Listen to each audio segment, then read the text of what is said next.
Outfit from scratch చేద్దామని అయితే అనుకున్నాను. సో నేను స్టోర్కి వెళ్తున్నాను, ఆన్ ద వే అనమాట. సో వీడియో అయితే ఎండ్ వరకు చూడండి. అక్కడ షాప్లో వీడియో అయితే తీయనివ్వలేదన్నమాట. సో ఇంటికి వచ్చేసాము. నేనైతే ఇక్కడ మా పాప కోసం మెటీరియల్ తీసుకున్నాను అనమాట, లెహంగా కుట్టిద్దామని.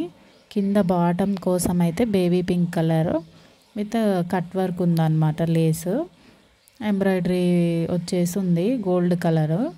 దీని మీద టాప్ వచ్చేసి చాక్లెట్ కలర్ తీసుకున్నాను నేను. చాక్లెట్ కలర్ అయితే దీనికి కాంట్రాస్ట్ ఉంటుంది అండ్ చిన్న చిన్న బుటీస్ అయితే పిల్లలకి బాగుంటుంది కదా, సో అలా అని తీసుకున్నాను. అండ్ లైనింగ్స్ అయితే కాటన్ తీసుకున్నాను, దానికి కంఫర్ట్గా ఉంటుంది అని చెప్పేసి. సో ఇక్కడ స్టిచ్చింగ్కి ఇవ్వాలి కదా ఇవి. అంతకుముందు కుట్టించిన ఒక మెజర్మెంట్ లెహంగా ఉంటే అది తీసుకొచ్చాను. స్టిచ్చింగ్కి అయితే మా ఇంటి దగ్గరే ఇచ్చానమాట, ఫస్ట్ టైం కదా. సో షాప్లో అంటే ఎలా కుడతారో తెలియదు, ఇంటి దగ్గర తెలిసిన వాళ్ళ దగ్గరే ఇచ్చానమాట. సో ఇక్కడ రిఫరెన్స్ పిక్ ఉంది కదా, సో సేమ్ అదే మోడల్ కుట్టమన్నాను నేను. Blouse and lehenga puff hands వచ్చాయి. లెహంగా అయితే యాజ్ టీజ్ ఎప్పట్లానే వస్తుంది.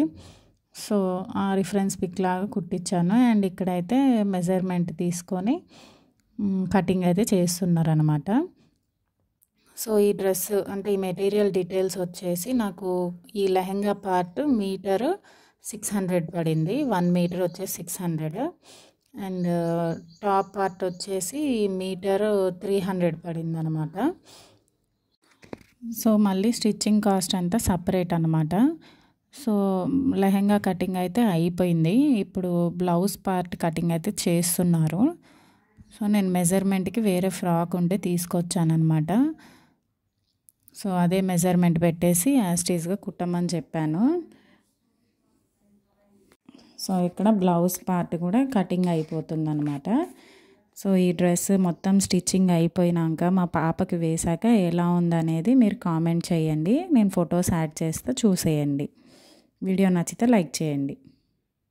అండ్ నెక్స్ట్ వీడియోస్ కోసం ఛానల్ని అయితే సబ్స్క్రైబ్ చేసుకోండి ఫ్రెండ్స్.